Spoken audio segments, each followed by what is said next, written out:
은행들이 소상공인 자영업자들에게 받았던 이자 가운데 약 2조 원 정도를 현금으로 돌려주기로 했습니다. 이자 장사라는 여론의 비판과 정부의 거센 압박이 2조 원짜리 상생금융이라는 결과를 낳았습니다.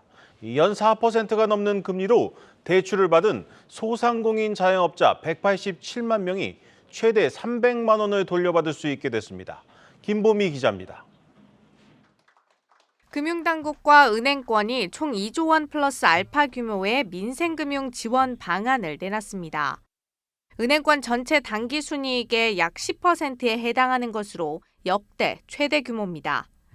2023년 12월 20일 기준으로 은행 대출을 이용해온 자영업자, 소상공인에게 금리 4%를 초과해 납부한 이자의 최대 90%까지를 한 분당 최대 300만 원까지 환급해 드릴 예정입니다.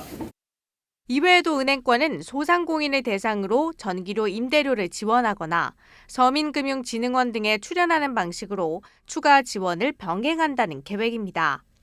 이번 민생금융 지원 방안 재원은 국내 20개 은행이 당기 순이익 규모에 비례해 분담하기로 했습니다. 5대 시중은행 기준 각각 2천억에서 3천억 원 가량씩을 내야 하는데 이는 전체 재원의 90%를 넘어섭니다.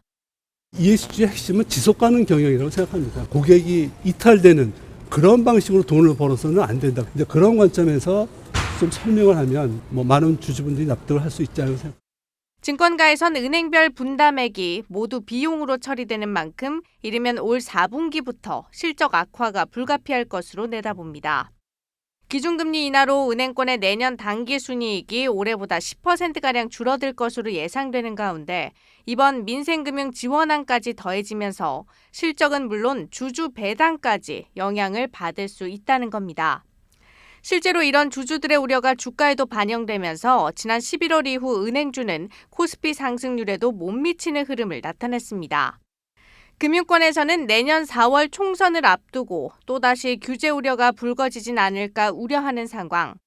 사회적 책임 강화라는 명분 아래 정부가 개입하는 사이 은행주는 만년 저평가라는 꼬리표를 떼지 못한 채 제자리 걸음하고 있습니다. 한국경제TV 김보미입니다.